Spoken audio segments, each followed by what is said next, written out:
Bismillahirrahmanirrahim. Assalamualaikum warahmatullahi wabarakatuh. Alhamdulillah Rabbil alamin. Wa asyhadu an la ilaha illallah wahdahu la syarikalah. Wa asyhadu anna Muhammadan abduhu wa rasuluh.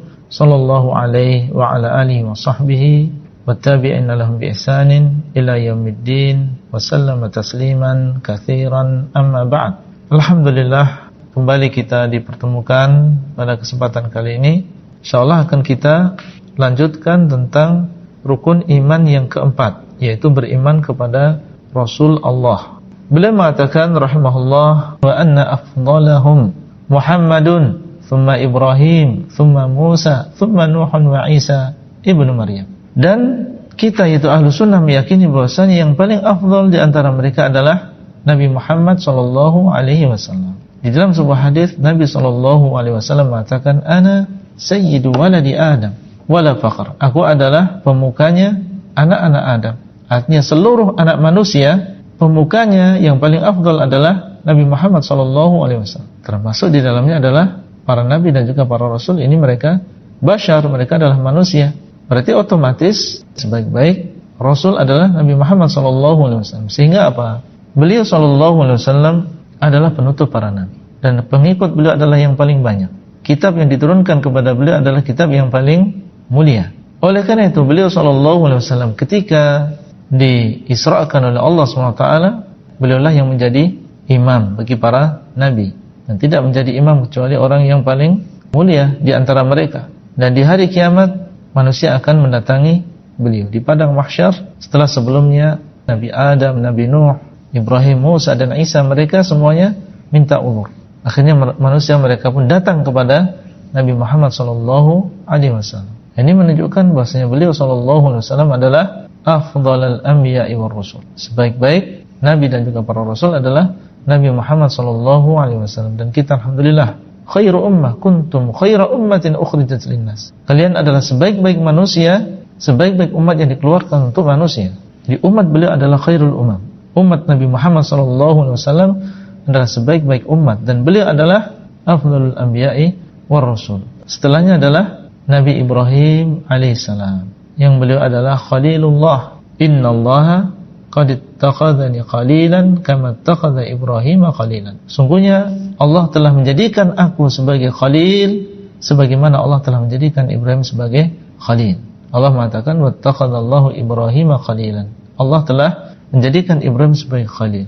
Apa yang dimaksud dengan khalil? Khalil adalah orang yang sangat dicintai oleh Allah. Siapakah khalilullah? Dua orang. Pertama adalah Nabi Muhammad SAW, kemudian yang kedua adalah Nabi Ibrahim. Menunjukkan bahwasanya Nabi Ibrahim alaihissalam beliau memiliki kedudukan yang tinggi di sisi Allah karena beliau mencapai derajat khalil. Wattakhadallahu Ibrahim khalilan. Allah telah menjadikan Ibrahim sebagai khalil. Sehingga yang paling afdal setelah Nabi Muhammad SAW adalah Nabi Ibrahim alaihissalam. Thumma Musa. Kemudian setelah itu adalah Musa, kalimullah, orang yang pernah diajak bicara oleh Allah SWT. Walamma ja'a Musa limiqatina wa kallamahu rabbuh. Ketika Musa datang kepada perjanjian kami dan Allah SWT berbicara kepada beliau. Ini merupakan kehormatan dan pemuliaan kepada Nabi Musa alaihissalam. Nabi Ibrahim adalah khalilullah, Nabi Musa adalah kalimullah. Dan Nabi Muhammad SAW beliau adalah khalilullah sekaligus kalimullah. Beliau adalah kekasih Allah sekaligus Allah pernah berbicara dengan Nabi Muhammad SAW. Thumma Nuhun wa Isa bin Maryam. Kemudian setelah itu adalah Nabi Nuh dan juga Nabi Isa alaihissalam. Ketika menyebutkan Ibrahim, Musa, beliau mengatakan thumma, yaitu kemudian. Tapi ketika menyebutkan Nuh dan juga Isa bin Maryam, beliau mengatakan wa. Nuhun wa Isa bin Maryam. Ini ada maksudnya karena di sana ada ulama yang berbeda pendapat. Ada di antara mereka yang mendahulukan Isa ibn Maryam atas Nuh dan ada yang mengatakan Nuh lebih afdal daripada Nabi Isa alaihissalam. Karena Nabi Nuh alaihissalam kita tahu di dalam Al-Qur'an Allah SWT menceritakan tentang bagaimana dakwah beliau siang dan malam selama 1000 tahun kurang 50 tahun, yaitu 950 tahun, dan diuji oleh Allah SWT dengan ujian yang besar. Dan ini menunjukkan tentang keutamaan beliau. Ala kulli hal, beliau di sini memakai huruf waw, artinya dan, karena di sana ada perbedaan pendapat siapa yang lebih afdal, apakah Nuh atau Isa alaihi wassalam.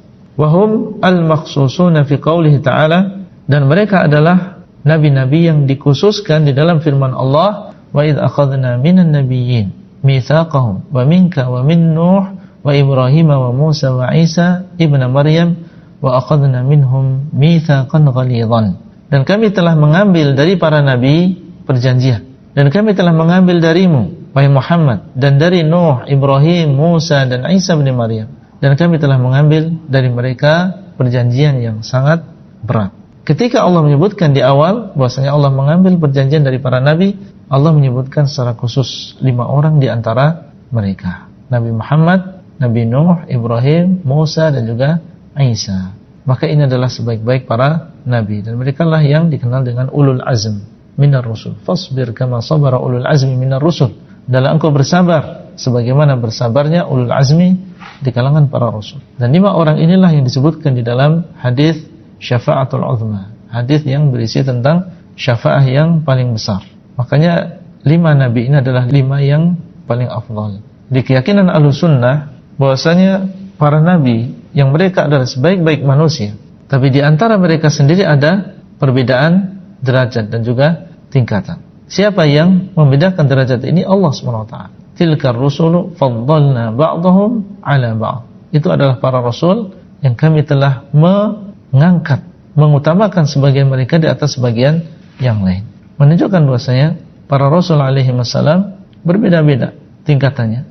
Minhum man kallama Allah, di antara mereka ada yang Allah ajak bicara seperti Nabi Musa, Nabi Muhammad sallallahu alaihi wasallam, wa rafa'a ba'dahum darajat, dan sebagian Allah tinggikan derajatnya. Dan Allah SWT mengatakan, wa laqad faddalna ba'dhan nabiyyina 'ala ba'din wa ataina Dawuda zabura. Dan sungguh kami telah memuliakan sebagian nabi di atas sebagian yang lain, dan kami memberikan kepada Daud kitab Zabur.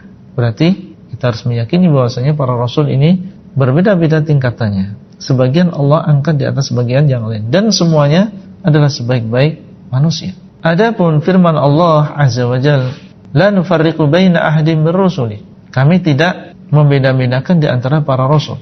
La nufarriqu baina ahadin min rusuli, kami tidak membeda-bedakan di antara para rasul. Maka maksudnya adalah al-imanu bi ba'dhin wal kufru bi ba'dhin, beriman dengan sebagian rasul dan kufur dengan sebagian yang lain.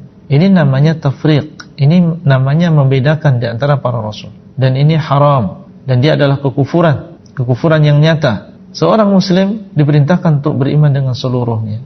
Makanya antuk minabillahi wa malaikatihi wa kutubihi wa rusulihi, beriman dengan seluruh rasul. Amana rasulu bima unzila ilaihi min rabbih wal mu'minun kullun amana billahi wa malaikatihi wa kutubihi wa rusulihi, beriman dengan seluruh para rasul. Itu orang yang beriman, bukan beriman dengan sebagian rasul dan kufur dengan sebagian yang lain. Orang Yahud mengaku dirinya beriman dengan Nabi Musa, tapi kufur dengan Nabi Muhammad SAW. Orang Nasrani mengaku beriman dengan Nabi Isa AS, tapi kufur dengan Nabi Muhammad SAW. Ini yang tidak boleh. Innal ladzina yakfuruna billahi wa rusulihi wa yuriduna an yufarriqu bainallahi wa rusulihi wa yaquluna nu'minu bi ba'dhin wa nakfuru bi ba'dhin wa yuriduna an yattakhidhu baina dzalika sabilan ulaika humul kafiruna haqqan. Orang-orang yang kufur kepada Allah dan juga Rasulnya, dan dia ingin membedakan antara Allah dengan Rasulnya, kemudian mereka mengatakan kami beriman dengan sebagian dan kami kufur dengan sebagian, Allah mengatakan ulaika humul kafiruna haqqan, mereka lah orang-orang yang kafir dengan sesungguhnya. Inilah hakikat orang-orang yang kafir, beriman dengan sebagian dan kufur dengan sebagian yang lain. Ini yang dilarang. Adapun meyakini bahwasanya para nabi mereka berbeda-beda tingkatannya, maka ini hak, sesuatu yang benar berdasarkan dalil, bukan sesuatu yang dilarang. Makanya tidak boleh kita membeda-bedakan di antara para rasul. Orang yang mengaku beriman dengan Nabi Musa harus beriman dengan Rasulullah. Orang yang mengaku beriman dengan Nabi Isa harus beriman dengan Rasulullah SAW. Tidak boleh mereka membeda-bedakan. Baik, insyaallah itu yang bisa kita sampaikan pada kesempatan kali ini. Semoga apa yang kita sampaikan ini bermanfaat. Wabillahi taufiq wal hidayah. Wassalamualaikum warahmatullahi wabarakatuh.